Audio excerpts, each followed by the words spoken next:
Serviços públicos essenciais, um patrimônio da sociedade. O acesso à educação, uma saúde de qualidade e a própria proteção das pessoas são condições fundamentais para uma vida equilibrada em sociedade. Mas será que nós, como cidadãos, estamos olhando com carinho para essa questão? Será que nós identificamos esses profissionais como um patrimônio da sociedade? É sobre isso que nós vamos falar no programa dessa semana, por isso eu aguardo você. É só um minuto. Até já.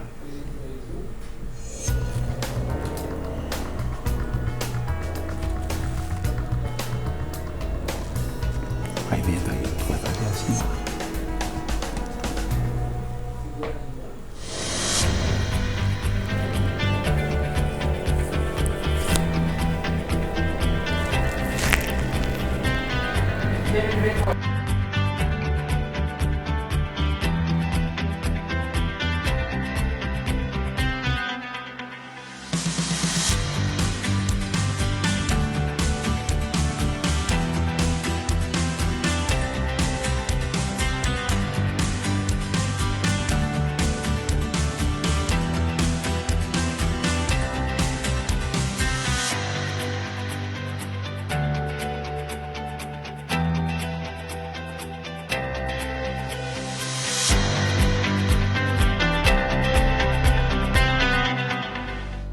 O acesso à educação, a medicina preventiva e a segurança pessoal são condições básicas para um modelo de sociedade saudável. Uma tríade composta por serviços públicos essenciais, mas cujos impactos ocorridos em decorrência da crise atual sugerem perdas significativas, afetando a gestão, os profissionais e os serviços prestados. Na área da educação, um estudo realizado pelo IPEA mostrou as dificuldades de aprendizagem impostas por modelos de ensino à distância e adotados como solução ao momento de crise. Desde o início da pandemia, os professores precisaram se adaptar às novas tecnologias e todas as dificuldades impostas ao seu trabalho, sofrendo pressões da sociedade em geral e não raramente dos seus gestores.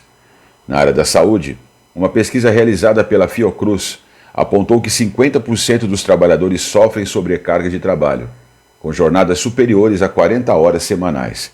64% relataram precisar improvisar equipamentos, além de queixas como medo de contaminação, falta de estrutura e despreparo para atuarem na pandemia. Na segurança pública, as histórias se repetem. 50% dos policiais não se sentem preparados para atuar na crise. Menos da metade receberam equipamentos de proteção e apenas 34% recebeu algum tipo de treinamento para atuar nesse contexto. O Anuário Brasileiro de Segurança de 2020 registrou que houve 93 suicídios de policiais em 2018 e 91 em 2019. A taxa foi de 17 por 100 mil policiais, quase o triplo da verificada na população geral, que é de 6 por 100 mil em 2019 e antes da pandemia.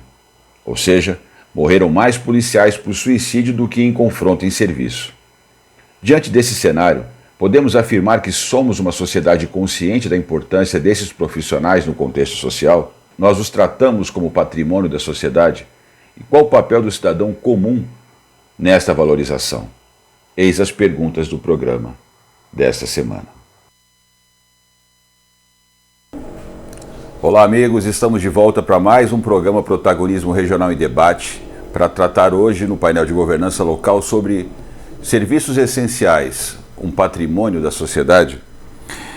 E quais serviços essenciais seriam esses, né? Educação, saúde e segurança pública, sendo tratada hoje como profissionais ou profissões, atividades fundamentais para o bem-estar social, para o equilíbrio da vida em sociedade. Então eu quero começar aqui uma breve apresentação dos convidados do estúdio. Eu estou com a Patrícia Rezende, que é nossa colunista, nossa colaboradora nos conteúdos da plataforma, empresária, educadora, professora, mestranda nessa área de recursos humanos e vai nos ajudar a refletir, a pensar um pouquinho sobre esse tema. Patrícia, já eu falo um pouquinho mais do seu currículo. Do lado dela está o Francisco Alves, ele não vai cantar hoje, ele veio. Francisco Alves, que é um amigo de 20 anos, foi secretário de Segurança em Limeira. O Francisco é psicanalista, também foi policial militar, já há um bom tempo fora, presidiu a Associação de Cabos e Soldados, com vasta experiência na área de segurança e na área também de saúde. Vai participar conosco desse debate. Francisco já também falando um pouquinho mais do seu trabalho. E no vídeo Eu tenho a oportunidade de participar mais uma vez com a Lucilena Cordeiro, que também é a nossa co-apresentadora desse programa, colunista, também conteudista. Lúcia, obrigado mais uma vez por estar conosco nesse programa, tá? Eu quero iniciar aqui então essa rodada, primeiro deixando a pergunta para o Francisco. Francisco, você que vem da área de segurança, trabalhou tanto como policial quanto líder classista, militando nessa área de gestão, teve a chance de ser secretário 2 vezes na cidade de Limeira. Eu acompanhei de perto os seus trabalhos, a tua preocupação em melhorar a gestão, e agora atuando fortemente como psicanalista na área de saúde, no acompanhamento de vários profissionais. Você acredita também que essas atividades são os pilares fundamentais para uma sociedade equilibrada?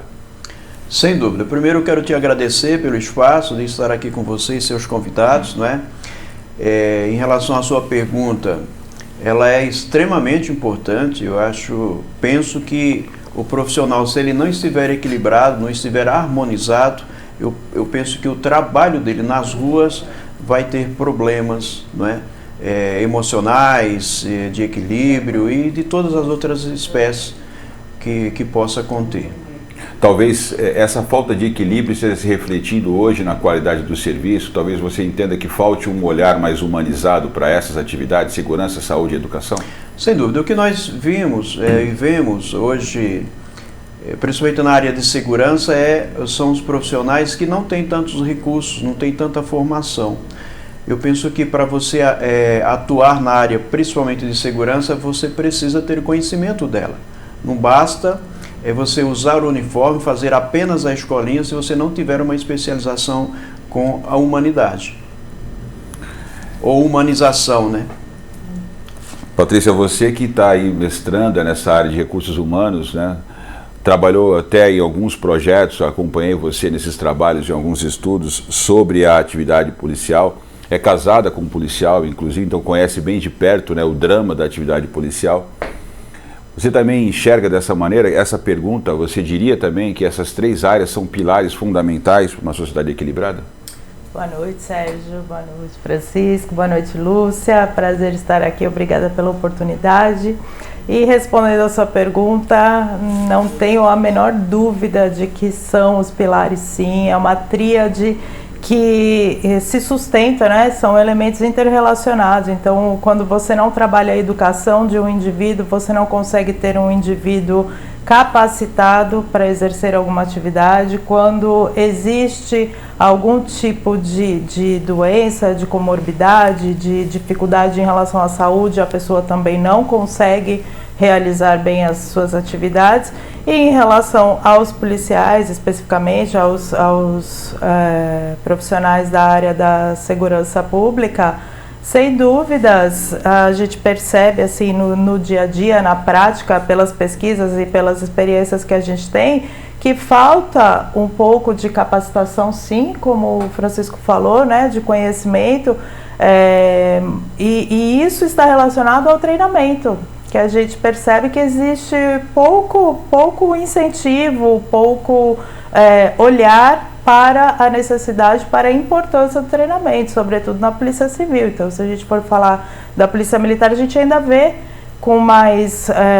a gente vê que isso existe, que isso é tratado. Agora, na Civil, a gente percebe uma ausência total e que se reflete na saúde mental desses trabalhadores e no serviço que eles prestam. Lúcia, está me ouvindo bem? Sim, ouvindo bem, a todos. A gente falava antes de começar o programa, Lúcia, sobre a falta de um olhar, talvez a falta de um olhar do gestor sobre todo o desenvolvimento de uma carreira para áreas como essa, tão essenciais para nós como sociedade. Quem escolhe uma carreira na área de saúde, na área de educação ou na área de segurança, deveriam estar conscientes de uma vocação para essas áreas, né? São áreas que exigem a vocação acima de qualquer coisa, e aí depois sim, qualificação, né? Apoio, infraestrutura, enfim, uma série de condições para que esse profissional possa se desenvolver. Mas a falta desse olhar sobre a vocação e sobre uma carreira, o desenvolvimento de uma carreira dentro dessas atividades especificamente, tem criado uma série de distorções. E para não me alongar muito na questão, eu fiz um comentário aqui sobre a ausência das pesquisas de clima organizacional dentro dessas estruturas, que permitiriam que o gestor pudesse fazer um olhar mais objetivo, mais científico, né, sobre os problemas a serem enfrentados. Como é que você, que trabalha com tantos anos com desenvolvimento humano, com gestão de carreira, consultoria organizacional, enxerga esse olhar dos gestores sobre essas 3 áreas tão especiais para a sociedade? Na realidade, né, o que eu observo? Que embora essas carreiras que eu julgo, né, Lúcia, Helena, eu acho fundamentais, e até a colocação foi muito relevante quando vocês trouxeram, é um tripé, é aquele que sustenta a base da sociedade, educação, saúde, segurança, para que outras áreas, né, possam ser desenvolvidas. As organizações, seja na área da educação, da saúde e talvez da segurança, não têm um olhar que a gente chama de mais de organização mesmo, organização no sentido da própria palavra, né, etimológica, organismos que se colocam em ação diária. Eu acredito que na maioria, não vou generalizar, a maioria dos profissionais que adentram essa área, e geralmente nós adentramos as universidades muito jovens, alguns porque viram um exemplo bacana, talvez nem tenham clareza se aquela é a sua vocação e acabam se identificando ao longo do processo. Mas se não houver um feedback, pontos de melhoria levantados, eu acredito que mesmo essas áreas tão nobres não sejam percebidas nem por eles mesmos como de tamanha relevância. Sim. A pandemia revelou, conversando com pais, todo mundo, nossa, agora eu sei o que os professores valem, porque antes não via. A mesma coisa, médico só procura na hora, em vez de prevenir, aqueles seres que estão ali 24 horas. Você pode não precisar, mas tem gente precisando o tempo todo. Segurança, área de exposição corpo a corpo. Eu acredito, voltando à etimologia, quando a gente fala em essencial, talvez tenhamos que recuperar a palavra essência das 3 profissões nobres para que possamos mudar essa realidade. Mas eu vejo como possível, sim. Não é à toa, as Nações Unidas já elegeram essas atividades como pilares também para qualquer país desenvolvido, qualquer sociedade equilibrada, né? Agora, o que acontece que a sociedade não conseguia enxergar e talvez agora esteja enxergando? Acho que a Lúcia lembrou muito bem, um momento de crise como esse é o momento de você extrair alguma coisa positiva, porque a crise ela pode criar realmente, né, possibilidades novas, porque ela força a gente a sair do lugar comum. Na tua visão, Francisco, por que você acredita que a gente demorou tanto, se é que estamos acordando para esse fato, de que essas atividades elas são fundamentais? Porque veja, a educação ela nos prepara para novas possibilidades, ela nos impulsiona ao progresso. Sem formação, sem educação, você não consegue nunca atingir um patamar de desenvolvimento em lugar nenhum.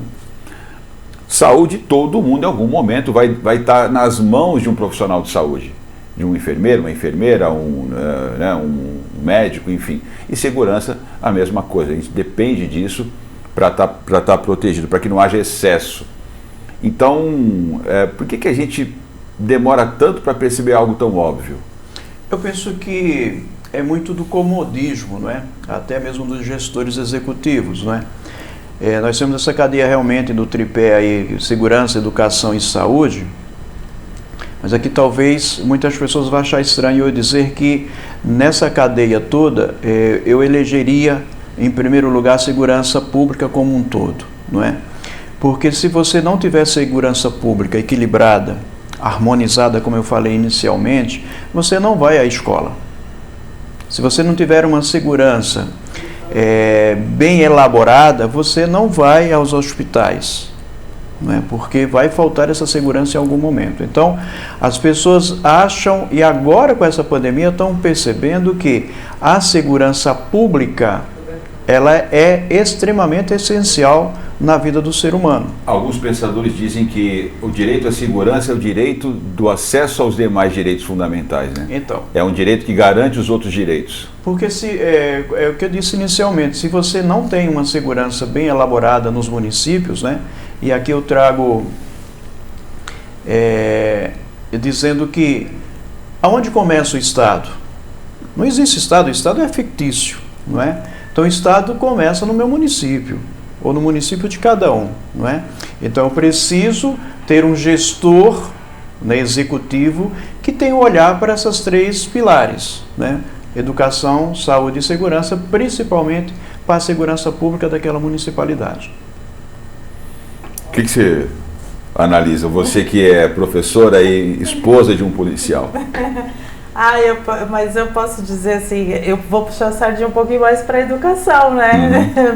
Na minha visão, assim, quando a gente trabalha, quando a gente tem uma educação forte... Pode discordar dele que ele não é bravo, não, tá? Tá bom. Parece bravo. Eu não discordo da importância em si. O que eu coloco e sempre coloquei, embora isso seja uma utopia, né? É impossível, eu acho, a gente conseguir começar do zero e criar um mundo perfeito. Isso não vai acontecer. Mas eu penso que se você forma uma criança desde a sua infância, ela vai sendo guiada e orientada para se tornar um adulto cidadão consciente, conhecedor do que são direitos e são deveres. Hoje a gente percebe que muita gente conhece direitos, eu posso isso, mas não conhece os deveres, né? Abre mão da parte dos deveres. Então eu penso que quando a gente tem uma sociedade mais educada, a gente tem uma segurança melhor.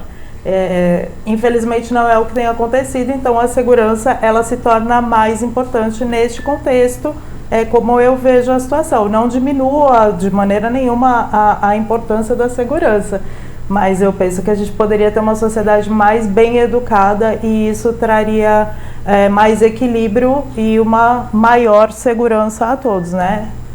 Eu vou filosofar com a Lúcia aqui. Lúcia, eu tenho pensado muito, até revisitado alguns textos de um pensador chamado Tocqueville, Alex Tocqueville, né, que escreveu um livro sobre a democracia na América.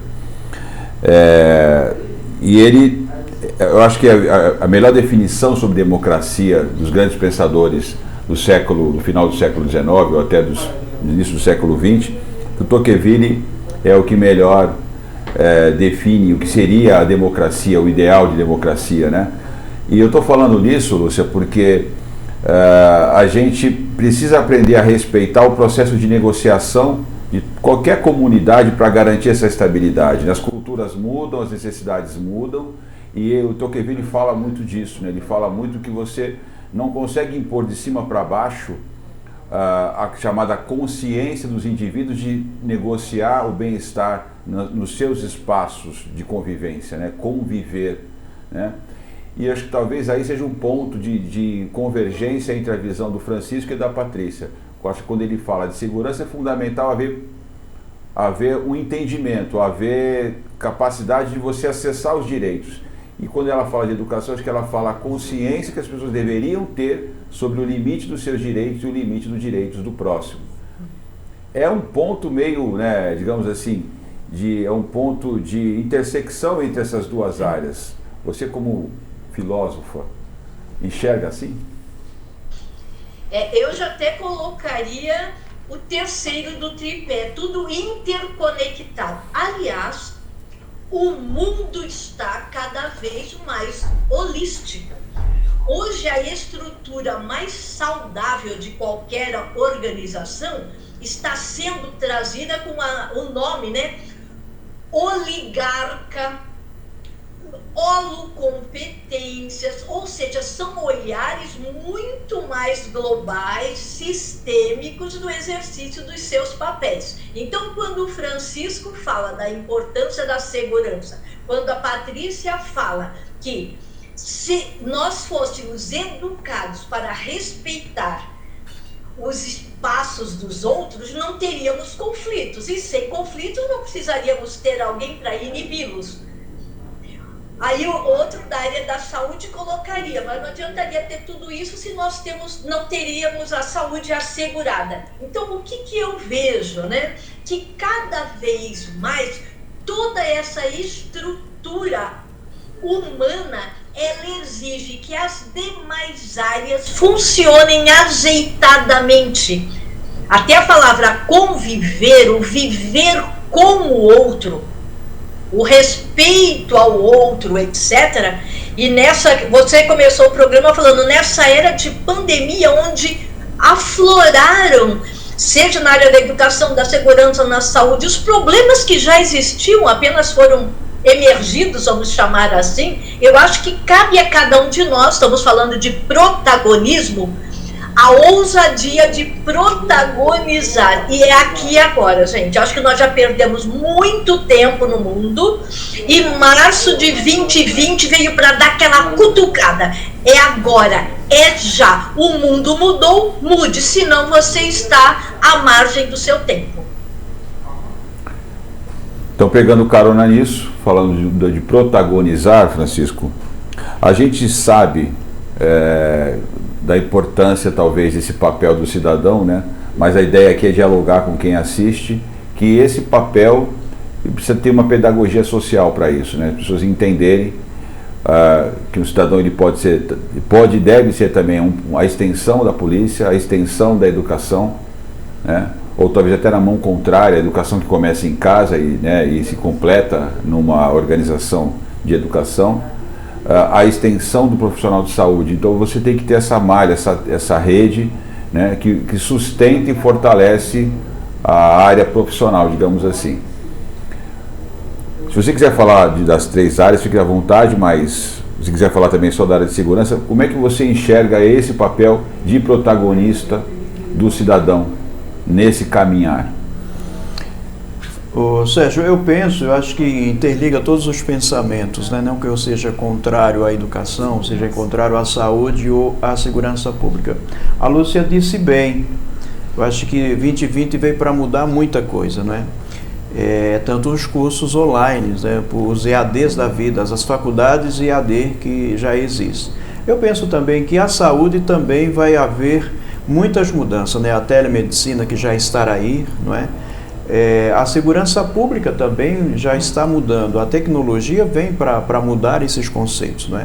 Se a gente vai em outros países, a segurança não é tão ativa como é aqui no Brasil, né? Hoje já tem alguns países que trabalham muito mais com a tecnologia da informação do que mesmo o policial na rua, não é?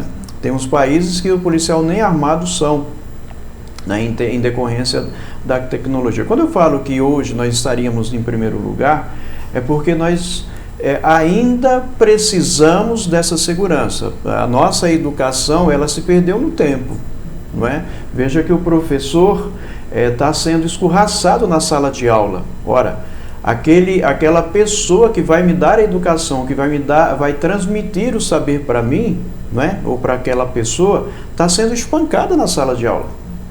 Então, é nesse contexto que eu falo que nós precisamos... Será que não está havendo uma transferência excessiva das responsabilidades sociais individuais para os agentes do Estado? Será que as pessoas elas não perderam a noção de que isso começa na casa dela, no condomínio dela, na empresa dela, para, na última instância, ir para o organismo público estatal? Você não vê que talvez tenha... Sem dúvida, França. Isso também tem acontecido, não é? Porque a gente vive num mundo hoje... Está todo mundo preocupado mais em filmar, né? Não só filmar, e botar né? A gente está vivendo um mundo hoje de ter. Eu preciso ter dinheiro para comprar um telefone que custa R$5 mil, R$10 mil, R$12 mil. Preciso trabalhar para ter dinheiro para comprar o carro importado. E esses filhos são entregues às escolas e às creches para serem educados. A Lúcia comentou agora que estão dando valor, porque acho que a pessoa começou a dar conta de que ele entregava o filho lá mesmo como se fosse um pacote, né? Eu fiz esse comentário porque quando eu vejo certos vídeos circulando em redes sociais, a primeira coisa que eu penso, como a pessoa conseguiu filmar isso e não fazer nada? Sim. Né? Talvez seja o instinto policial, né? Que eu fui por então, mas ela quer o like, né? Ela só quer o like. Mas isso chega a ser algo realmente causa uma certa, uma estranheza, não me foge até a palavra. Alguns comportamentos são bizarros da sociedade atualmente. É muito estranho você ver certos comportamentos e chega a ser assustador às vezes. Você vê o que nós estamos criando em termos de comportamento. E aqui a gente tem que fazer uma reflexão sobre isso, porque nós estamos destruindo a estrutura de atendimento, saúde, educação e segurança, ao meu ver, tá, gente? Aqui eu estou para entrevistar, estou falando até demais, mas por omissão da sociedade. O que você enxerga? Agora sim, agora nós concordamos plenamente, porque quando eu coloco a importância da educação para uma sociedade mais saudável, e que aí sim precisaria de menos apoio da segurança pública, eu coloquei como um modelo utópico, né? A gente não tem esse modelo. A gente tem realmente um problema de desigualdade social imensa, a educação que chegou a um buraco mesmo, como o Francisco bem colocou, professores sendo agredidos dentro de sala de aula. Então, novamente, a gente vai para a condição respeito. E isso tudo também se envolve com a saúde mental das pessoas, que está bastante prejudicada a partir da pandemia, e antes já tínhamos esse quadro também. Então, nós estamos vivendo momentos que precisam de atenção e de conscientização. E aí este programa é uma iniciativa muito importante, assim como tantas outras que estão sendo realizadas, para que haja conscientização. O cidadão comum está se enxergando como parte deste sistema como um todo, ou ele está se vendo como um elemento capaz de julgar apenas o serviço prestado pelo policial, e aí o policial já está generalizado? Se a gente abrir a reportagem, abrir as páginas de jornais, qualquer reportagem que saia sobre polícia as atitudes da polícia, você abre os comentários e você já vê como as pessoas se comportam. Mas elas estão conscientes de qual é esse trabalho policial, como é que este trabalho é realizado, quais são as condições que existem, quais são os treinamentos ou não treinamentos pelos quais eles passam ou deixam de passar, como está a saúde mental falamos juntos. Então, às vezes a pessoa vai lá e é um comportamento é o efeito de manada, né? É como se essas pessoas... E o outro vai fazendo. É como se os profissionais de saúde, educação e segurança não fossem gente. Não, exatamente. São máquinas, né? E a sociedade não prontas para serem esculachadas. Você pode execrá-los em praça pública, que hoje em dia é a rede social. Você pode cobrar o atendimento preciso, perfeito e impecável, mas ninguém pergunta que está sendo entregue para essas pessoas, né? Exatamente. Eu quero rapidinho, Lúcia, nós estamos aqui já numa conversa aqui no chá da tarde aqui, mas vem para o chá da tarde também. Eu estou achando ótimo, né? Porque quando as pessoas se queixam do mundo, eu digo, gente, o mundo que vivemos e não o mundo que queremos, ele é resultante do quê? De um processo de construção do mundo que nós levamos até então. Então, se queixar, eu acho que já não cabe mais, reclamar muito menos. Eu acho que a palavra protagonismo, o verbo protagonizar, ele se faz assim premente, ele urge. Se nós quisermos um mundo equânime, não igualitário, até as palavras precisam ser revisitadas. Sabe, eu vejo assim, precisamos estimular a competitividade. Eu falo, desde que ela seja benéfica. Como que eu acho uma competitividade benéfica? Quando esse tripé está estabelecido para todos e os diferenciais nós é que vamos buscá-los. Porque tem gente que o tripé basta. Para outros não, tem que ralar muito para conquistar, né, outras posições profissionais, pessoais, etc. Então eu acho que se queremos um mundo diferente, cabe a nós, que temos um quanto ainda mínimo, microscópico de consciência, cutucarmos para que venha acontecer essa mudança mais rápida. A Constituição, ela diz, né, voltando a falar de segurança, que é um direito de todos, dever do Estado, direito e responsabilidade de todos, né? Se nós formos interpretar esse texto constitucional, a gente tem que começar a pensar que a organização do nosso território, do nosso bairro, da nossa empresa, da nossa escola precisa ser perseguida. Eu tenho defendido dentro da plataforma mesmo que as próprias escolas sejam esses centros de cidadania. O que seria um centro de cidadania na escola? Fundamentalmente que nós praticássemos na escola os valores que nós aspiramos que uma criança ou que um jovem leve para a vida adulta. Eu vou dar um exemplo, né? A gente quer que um jovem, o dia que for vereador, for secretário, ele valorize a acessibilidade, né? Que é uma pessoa que é deficiente física, visual, enfim, um cadeirante, ele consiga andar pela rua, né? Nós temos calçadas pessimamente cuidadas, você não consegue andar a pé, quanto mais o meu filho está aqui operando aqui atrás da mesa, aqui, ele anda comigo pela rua, ele fala, pai, eu sou uma cadeira de roda, como é que a gente faz? A gente cai, não consegue andar em lugar nenhum. E a gente anda pela cidade, eu vou fazer um especial sobre isso, sobre os estados das calçadas, né? Eu vou provocar aí. Mas eu quero dizer o quê? Como é que você cobra que esse jovem que está na escola hoje se preocupe com acessibilidade quando ele for adulto, empresário ou gestor público, se a escola que ele está hoje não é acessível? Sim. Ele não pratica isso lá.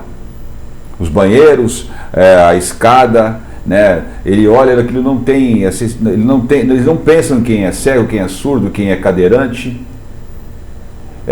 Como é que você pensa que ele vai ser alguém que na casa dele ele vai fazer separação de resíduo, se essa escola não pratica isso, se ela não pratica o reuso da água, o aproveitamento, a energia solar, se as janelas não fazem o aproveitamento da luz natural?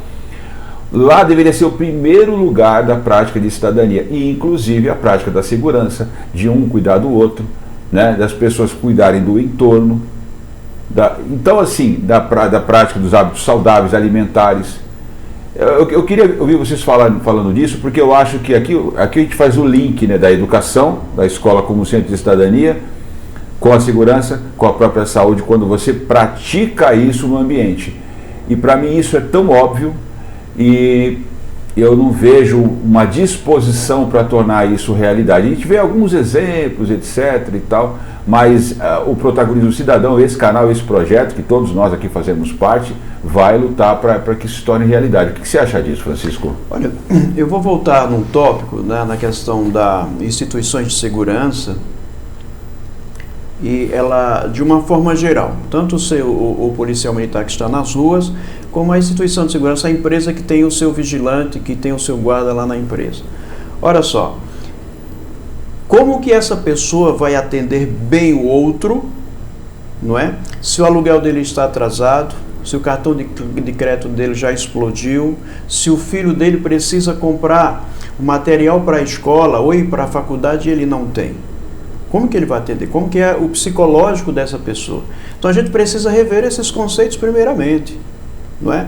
O que você diz, Sérgio, das escolas, você olha na faixa de pedestre, ela termina em três coisas principalmente. Ou é em árvore, ou é em poste, né? Ou é em aqueles bueiros grandes, né? Então, como é que você vai andar com cadeirante? Você coloca uma faixa de pedestre, mobilidade urbana, aí tem uma guia para ele subir. Como que ele vai subir? Eu recebi uma foto de uma caçamba de lixo em cima da faixa. O cara mandou a mim e falou, olha o carro onde o cara coloca a caçamba de lixo. Então, ou seja, é para não usar a faixa, né? Então eu deixo as coisas surreais que você Agora, vê. De um outro lado, o mundo ideal da educação, que nós não tivéssemos aí tantos policiais na rua para dar segurança, mas aí a gente vê, nós estamos num processo pandêmico, não é? E que foi distribuído dinheiro para o Brasil inteiro. O que fizeram com o dinheiro? Está lá uma CPI, é um absurdo. É o maior absurdo do mundo ter que fazer uma CPI porque compraram-se vacinas e mudaram os caminhos dela, que poderia estar investindo na educação, na saúde, na segurança pública, por que não? Mas não. Sempre tem que ter uma CPI dos desvios de dinheiro que é nosso. Quando começou a pandemia, eu comecei a receber ligação, tem aqui não sei quem, que quer vender não sei para quem e tal, teste e tal, e você coça a cabeça e pensa, meu Deus do céu, um caos, e já tem um monte de gente pensando só em lucrar, realmente é... Mas vamos falar de otimismo. O que você... Esse país tem jeito. Esse país tem jeito. Tem jeito. E nós somos o país. E quando eu for presidente, eu vou trazer a Lúcia, vou fazer um ministério específico. Ela vai ser ministra do quê? Do bem viver. Olha, vou ter um ministério novo. Ministério específico para ela, porque ela é muito motivada, né? Ela eleva o programa aqui para gente. Então são 3 sagitarianos aqui, a Lúcia, você e a Patrícia, né? Então é isso. Tem mais um. Aqui meu 3. filho, o Kelvin, que está ali, ele também é sagitariano. Tá, o programa está bem para frente hoje, vamos lá. Olha, o país tem jeito, mas quando a gente fala que o país tem jeito, a gente coloca ali fora da gente, né? Não, nós temos que ter jeito, né? Nós, eu, você e todos que estão nos assistindo. Quando a gente pensa dessa maneira, que existem responsabilidades que são nossas, a gente começa a pensar em pequenas coisas que podem ser feitas. Se a gente for observar, assim, quais são as diferenças entre escolas públicas, qual é a produção de uma e a produção de outra, né? Em termos do conhecimento que as crianças têm, dos comportamentos que elas têm, de como se manifestam com os seus colegas, você vai notar diferenças gritantes. E isso vem da direção, da coordenação, dos professores que estão responsáveis por aquele pequeno pedaço. Então, quando a gente fala este país, a gente coloca fora de nós, parece, né? Este país somos nós, cada um de nós. E se a gente pensar, eu sou diretora de uma escola, sou coordenadora de uma escola, eu tenho a possibilidade de tomar atitudes em relação a estas crianças. Por aqui eu posso fazer alguma coisa. Então, eu acho fundamental a presença, por exemplo, da polícia, da guarda dentro da escola, para você criar esta proximidade com essas crianças, para que os indivíduos cresçam mais saudáveis e não repitam, né, aquilo que muita gente coloca. A polícia não presta, o médico não sabe dar diagnóstico, são coisas que a gente ouve, né? O professor, agora a nova do professor é que o professor não quer saber de trabalhar.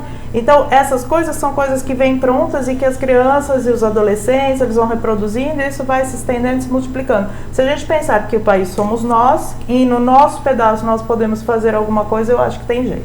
Gina, só pegando o gancho, tem 2 momentos interessantes. O Sérgio, quando fala de uma escola cidadã, eu me lembro, eu sou antigo, não é?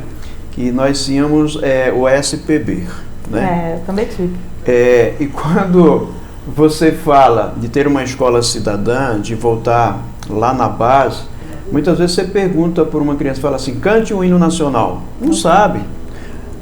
Cante o hino da sua cidade, também não sabe. Cante o hino da bandeira, pior ainda, não é?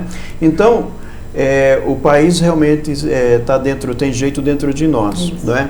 Aí você vai para um outro momento, quando é o momento das eleições, né? Aí você vê isso. Não, esse aqui põe lá o garoto no colo, né? Às vezes está com o nariz escorrendo. Não, esse é o futuro do nosso país. Mas aí a pergunta é essa, Sérgio. Qual é o futuro que você vai dar para esse que você está botando no colo para tirar o retrato para a eleição? Não é? Aí sim, o nosso país tem jeito dentro da gente quando alguém faz algo por nós. Não é?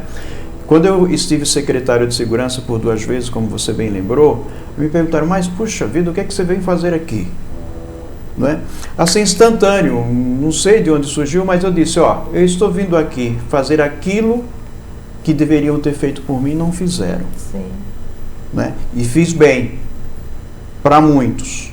Para poucos, assim, você não agrada a tantas pessoas, né? A 100% das pessoas, mas muitos se beneficiaram com o que nós construímos em termos de segurança pública lá no meu município. Não é? Nós tínhamos lá uma cidade que estava em 49º lugar em cidade segura para viver, quando assumimos em 2017, né, nessa gestão, e quando eu saí, que eu entrego esse chapéu, essa cidade está em 7º lugar no Brasil, em cidade segura para se viver. Em termos de indicadores, né? Lúcia, a gente precisa aprender a cobrar a entrega, né, na área pública, mas aqui eu quero fazer uma reflexão que vai além do papel do gestor, como prestador de serviço ou como uma figura que preste assistencialismo, né, para a sociedade, mas no sentido de realmente criar condições e ambiente para que essas coisas possam se viabilizar. Muitas vezes o gestor público não só não faz o que deveria fazer, como às vezes atrapalha as iniciativas do setor privado. Como é que você avalia a nossa capacidade hoje de cobrar resultado, tanto antes quanto depois do período eleitoral? Eu acho que nós sempre terceirizamos a cidade que queremos ter, a educação que queremos ter, a segurança, e terceirizamos até na hora de votar. Nem sabemos, poucos são aqueles. Eu pertenço também ao movimento Voto Consciente. E o que nós ensinamos nas escolas? Não vá pela simpatia nem nada, meu jovem. Pesquise sobre os candidatos e depois os acompanhe. Porque não fazendo isso, a maioria até esquece em quem votou, né? Como que vai cobrar ações? Eu não creio somente na ação do gestor público. Eu creio que nós devamos estar juntos o tempo todo. Porque que a gente está falando em bem-estar social. E, infelizmente, nem todo mundo que chega a esse nobre cargo, vamos chamar assim, está pensando no papel da sociedade que o elegeu. Ou apenas num pequeno, né? Será? Uma pequena parte, vamos chamar.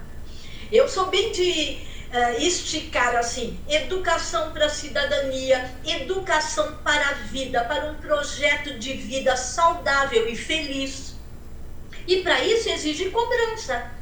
Nós aqui até brincamos no programa Protagonismo Cidadão, né, Sérgio? Que nós temos que inaugurar logo essa ágora, como os nossos gregos lá, quando implementaram a democracia, fizeram. Vamos às praças, temos praças belíssimas, fazer um bate-papo sobre qual é a sociedade, por exemplo, santista que queremos, ou a de Campinas, cada um na sua região. E juntos irmanados com o poder público, fazer acontecer. Não acredito, nos meus 68 anos, que as coisas venham do céu e muito menos somente da classe política. Exatamente. Por isso que a gente quer protagonizar. Chico, nessa tua experiência andando na área pública, o que você aprendeu que é preciso mudar para que essa participação seja mais efetiva? Porque a gente falou aqui, o tema é patrimônio da sociedade. A Patrícia bem colocou aqui, as pessoas enxergam isso, ela está fora. Aquilo não é ela, não é o Estado, ela não é a cidade, ela não é o governo, ela não tem nada a ver com aquilo. Aquilo é alguém que tem que resolver, não é a própria pessoa. Então a gente fala muito de participação, né, de processo democrático, né? Eu falei agora há pouco do Tocqueville, e uma das coisas que ele fala nos textos dele é que a democracia ela é maravilhosa, mas ela oferece alguns perigos, e um deles é a chamada ditadura da maioria. Quando a gente não consegue qualificar esse processo, a gente não respeita os espaços das minorias, que tudo tem que conviver com o seu direito, aquilo que pensa, a sua visão de mundo, né? E quando você tem pouca consciência, você pode cair numa ditadura da maioria, ou cair no chamado, nos tiranos, né, nos déspotas, né, que acabam usando essa ignorância das massas para empurrar a ditadura das maiorias. Por isso que, pensando sobre esse tema, aí me ocorreu aí revisar esses textos. Então a gente tem essa dificuldade de fazer com que as pessoas participem e qualifiquem o debate para viabilizar essas coisas, né? Como é que a tua experiência te traz de aprendizado sobre o aperfeiçoamento desse processo de participação? Sérgio, eu penso que isso vem se modificando, vem se moldando e mudando com essa globalização que a gente já está vivendo há bastante tempo, não é? Eu penso que as notícias, elas são instantâneas, não é? Todo mundo está com o celular fotografando e filmando todos os eventos que acontecem nos seus municípios, não é? Mas nós encontramos também algumas outras pessoas que estão revoltadas, até psicologicamente, não é? Atrás de um celular, atrás da internet, e que fica fazendo críticas, que vai de encontro ao que você está dizendo. Eu acho que nós temos que começar a repensar na construção, não é? De ter grupo, como a Lúcia falou, de representatividade, de cobrar aos seus gestores municipais, ou, de uma forma geral. Eu penso que a administração pública, ela tem que se moldar aos novos tempos, não é? Quem está nas escolas sabe, vocês que nós que andamos por aí, nós vamos encontrar uma escola que foi inaugurada há 100 anos atrás e que ligaram a energia dela naqueles 100 anos, nunca mais desligou. Que é o que volta ao que você estava dizendo, França. Como que essa criança que está aprendendo vai aprender a economizar? Né? Se a escola dela está lá, tem 200 mil lâmpadas que é 24 horas ligando e que nós estamos pagando a conta. Né? Então essa escola cidadã, como a Lúcia diz, e você também, ela tem que ir sendo modificada aos poucos. O adolescente termina o 2º grau, muitas vezes ele nem sabe o que ele vai fazer como profissão. Não é? Na gestão pública, na administração pública, eu vejo, Sérgio, que esse processo de avaliação, ele precisa ser modificado. Eu sou o chefe, eu estou avaliando o funcionário. Se eu gosto, eu avalio bem. Se eu não gosto, eu não vou avaliar. Eu vou dar nota ruim para ele. Eu penso que esse processo tem que ser modificado na administração pública. Essas avaliações têm que ser a nível de curso. Não é? Está lá um link no portal, através de uma faculdade EAD, não sei como fazer isso, mas, por exemplo, eu sou lá telefonista. Eu tenho matérias que, em decorrência da minha atividade, da minha profissão, e eu vou fazer, e ao final tem lá suas perguntas, né? A provinha, para dizer se eu estou sendo avaliada na minha profissão exercida ou não. Eu acho que é assim, penso que é assim, a gente vai modificando a administração pública como um todo. Não é? Agora, eu deixo, porque o funcionário é indicado do vereador, é indicado do prefeito, eu vou avaliando com nota 10 e a gente vai tendo uma má administração quando a gente encontra. Você chega no balcão, o que é que você quer? Não é? O que me fez, eu estou citando várias vezes aqui o Tocqueville, porque ele tem algumas falas, né? Então ele faz a comparação, por exemplo, do período do chamado absolutismo, que os historiadores estão tirando dessa fala, porque começaram a entender que o verdadeiro absolutismo nasceu com a burocracia estatal. Nós estamos com o poder demais concentrado na máquina estatal, na burocracia. E vários historiadores apontam que na época de Luís XIV, que falava que ele falou que o Estado sou eu, etc. e tal, ele tinha os chamados conselhos, né, tanto em Versalhes quanto em Paris, os conselhos que limitavam o poder dele como rei, né, como representante do Estado sobre a vida das pessoas. No momento que vem a Revolução Francesa, cai o modelo monárquico francês, isso se espalha pela Europa, vem a figura da república, vem a figura da burocracia. Alguns países como a Inglaterra conseguiram equilibrar esse processo, e essa linha histórica, para quem nos acompanha, isso criou a estrutura estatal que a gente conhece hoje. Então tudo é burocracia. Então há um muro intransponível entre o cidadão comum e a estrutura, o estamento burocrático, estatal, que faz com que você possa melhorar, né, a qualidade de vida de uma cidade. Então o Estado lhe coloca muito mais obstáculo do que solução para os nossos problemas. Então eu volto a dizer que nesse raciocínio do Tocqueville ele fala o quê?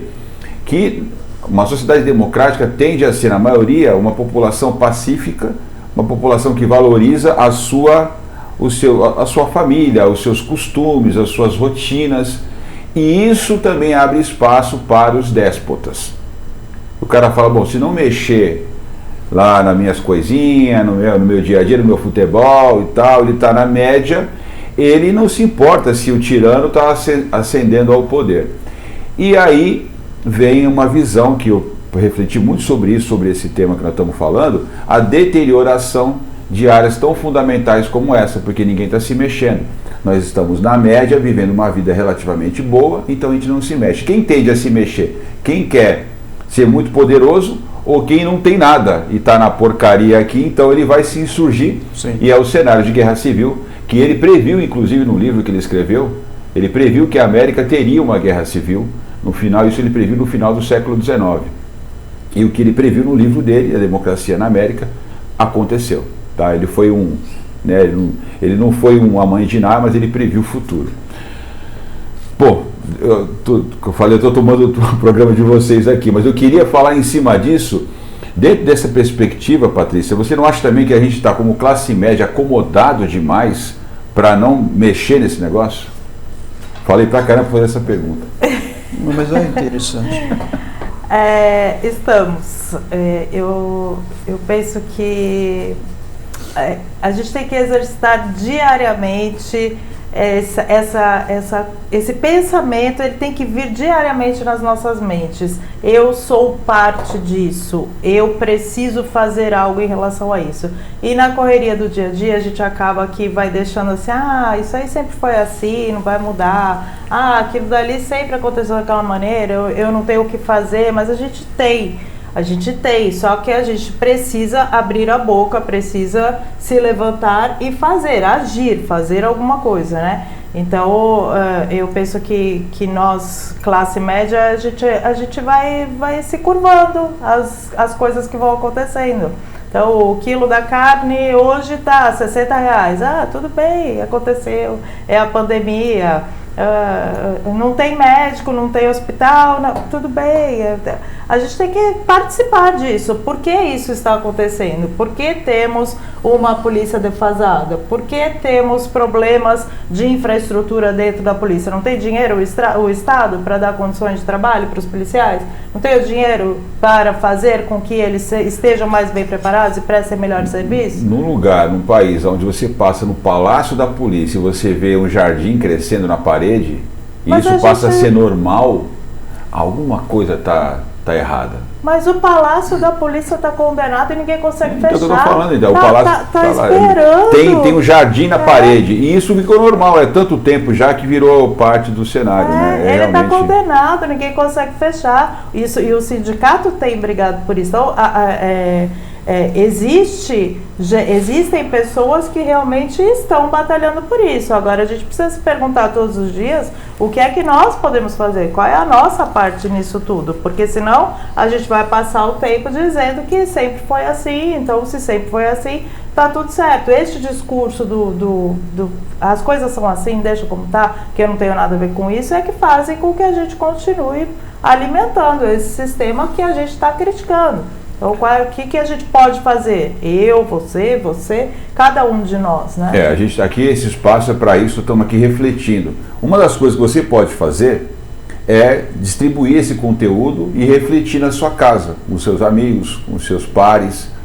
Nós vamos fazer um programa para falar sobre o tema democracia e anarquia, aristocracia, e a gente vai trazer aí alguns especialistas para falar disso. E eu quero até aproveitar, nós estamos com pouco tempo para acabar. Lúcia, faz as suas considerações em relação ao que nós falamos agora, porque eu conversei com você a respeito disso, de trazermos alguns deputados, até senadores, para falar da importância do Senado, inclusive nesse contraponto do poder do Supremo Tribunal Federal, porque muito que nós estamos falando aqui depende desse equilíbrio entre os poderes, né? A gente está vendo essas áreas essenciais serem sucateadas e a população não consegue ver saída. O que ela pode fazer para melhorar esse processo e até depor, né, os déspotas que estão assumindo o poder com frequência e sucateando o serviço essencial? Olha, a primeira coisa que eu vejo é que a maioria da população está confortável numa zona de desconforto, achando que é natural viver abaixo da média. Expressões como Palácio da Polícia deveria ser Palácio da Educação, Palácio da Saúde. Por que eu tenho que colocar um palácio numa coisa, sei lá, são algumas provocações que eu estou trazendo. Mas então, não está com cara de palácio lá não, viu? Passa lá em frente da São Francisco para você ver. Tá parecendo mais um mausoléu, sei lá. É verdade, você tem toda a razão, né? Então eu acredito que nós temos que nos conscientizar qual é o papel que nós viemos, o propósito maior que nós viemos fazer aqui no mundo, gente. Enquanto nós só ficarmos resgatando o que não deu certo e perpetuando, porque eu vejo que nós estamos perpetuando, há quanto tempo nós estamos falando sobre as mesmas coisas sem mudá-las? Eu acho que a hora é agora. Chico, a gente tem mais 10 minutos, dá tempo de fazer a última rodada para a gente poder se despedir. Depois que você comentar, você aproveita para mandar um beijo para sua mãe, para seu pai, para os filhos, para a esposa, para todo mundo, né? Que a gente brinca aqui, eu falei para o Eric, eu vou mandar um abraço para todo mundo. Mas eu quero até te agradecer, você veio de Limeira para cá. O Francisco está no processo aí de lançar esse projeto na região dele, na região de Campinas, Limeira. Provavelmente cria esse programa do protagonismo regional lá também. E eu quero até já desejar boa sorte. Para quem assistir na região, em breve, Francisco Alves estará liderando esse processo de discussão do protagonismo dos cidadãos nessas cidades, nessa região, tão importante para a construção dessa nova era. Você acredita que o modelo democrático nosso está no caminho certo para amadurecer ao ponto de conseguir resgatar o valor dessas 3 atividades que nós falamos agora? Falta muita água para passar embaixo da ponte ainda, Sérgio, não é? Mas eu penso que é uma caminhada longa, e eu penso que esse seu programa, né, que essa sua forma que você faz a abordagem, ele está trazendo uma nova luz para que possamos pensar, não é? Nós encontramos aí na máquina pública, ela é engessada, né, cheia de gente, não é? Que não quer saber, como a Lúcia falou, ele é estatutário, está lá, tem seus altos salários, ele não está preocupado com aquele que está dormindo embaixo da ponte. Não está preocupado, não é? Não está preocupado se a criança está indo para a escola, não é? Se ela está tendo educação boa, que vai ser um grande cidadão de futuro, não é? Então, eu penso que você também, né, com seus convidados que traz aqui, está no caminho certo do programa de levar essa conscientização para as pessoas começarem a pensar, não é? É o que bem disse ela. Eu estou citando bastante ela porque ela foca com a máquina na hora certa, né? Eu penso que o caminho é longo, mas a gente falando aqui, levando essas informações para outras pessoas, isso aqui é universal, não é só em Santos, não é? Não é só Brasil, é universal através da internet, que nós possamos ter um dia, um amanhã melhor, não é? O passado não serve para nada, não é? O futuro não existe, o que existe é esse presente. E esse presente nós estamos levando essas informações para tantas pessoas, para que elas possam pensar e fazer o seu protagonismo, não é? Interior. E se colocar no tempo e falar, isso que eu estou fazendo está sendo útil para quem? Propósito, né? Não é, Sérgio? É isso aí. Patrícia, suas considerações finais aí, obrigado, viu? Estamos com o tempo estourando já, mas você é da casa, então logo você vem falar mais com a gente. Eu agradeço pelo convite, agradeço por estar aqui, eu sei, eu ainda tinha muita coisa para falar, mas eu queria encerrar dizendo assim, que se houver interesse, se houver boa vontade, tem jeito, né? Então eu penso que as ações, a mudança ela ocorre aos poucos, a partir de cada pequena atitude, e este programa, este momento que estamos aqui hoje é uma pequena atitude, e um conjunto de muitas atitudes é que faz com que lá na frente a gente veja que teve alguma mudança. E especificamente em relação às áreas públicas, já existe uma discussão em relação à implantação da avaliação de desempenho, que existe uma grande resistência. Eu particularmente poderia falar horas aqui sobre isso, penso que se não tem gestão de pessoas antes, né, não existem outros processos, não existe um cuidado com treinamento, com capacitação, fica capenga, só colocar a avaliação de desempenho. Mas só para finalizar, a avaliação de desempenho em si seria excelente, ela poderia avaliar, existem algumas Tu quer dizer que eu não estou louco, técnicas, não, né? Não, de maneira alguma, eu só acho que não é só isso, né? Então você só colocar, eu só vou avaliar o desempenho do cara, é um sistema, mas né? Quem vai avaliar o desempenho do cara tem formação para isso, tem preparo para isso, tem liderança para isso? Não, o cara tá avaliando por interesse, aí não funciona, mesmo que seja só em relação ao conhecimento. Então a gente poderia avaliar em perspectivas, na perspectiva técnica, na perspectiva comportamental, que eu acho fundamental, sobretudo para serviço público, na perspectiva resultados, na perspectiva qual a complexidade da atividade que aquele cidadão realiza. E no interpessoal posterior, né? Sim, então existem instrumentos, a gestão tem esse instrumento, mas falta boa vontade. Então eu penso que pequenas ações de boa vontade nos levarão a grandes mudanças. Cá estamos, né? Vamos em frente. Obrigada a todos. Vamos continuar. Gostou de participar no estúdio? Muito melhor. E assim participa no vídeo. Hoje ela veio aqui, ela debutou aqui no estúdio hoje, a Patrícia. Aqui dá vontade de ficar falando horas. No vídeo não, de ficar sozinho. O Lúcia é o contrário, ela está sempre mais no estúdio, agora está mais no vídeo. Lúcia, obrigado. as suas despedidas aí do nosso programa. Eu vou retomar e já vou sair do tema inicial. Nós começamos aqui questionando se os serviços públicos essenciais poderiam ser considerados patrimônio da sociedade. Eu diria assim, todos nós somos responsáveis pelo bem-estar de todos, ou seja, pelo bem-estar social. Acho que nós todos merecemos uma vida com dignidade, né? Então vamos provocar quem ainda está lento, ainda não é um talento, está 3 pontinhos lento. Maravilha. Então eu vou pedir para manter a Lúcia no vídeo, que eu quero me despedir dela, falando aqui um pouquinho do currículo dela. Por favor, produção, está aí o rostinho da Lúcia com o sorriso brilhante dela. A Lúcia Helena, que é palestrante comportamental, consultora organizacional, mestre em administração, educação e comunicação, coach educador em programas de pós-graduação, fundadora e colunista e apresentadora da plataforma Protagonismo Cidadão. Lúcia, um beijo, fique com Deus, até o próximo programa.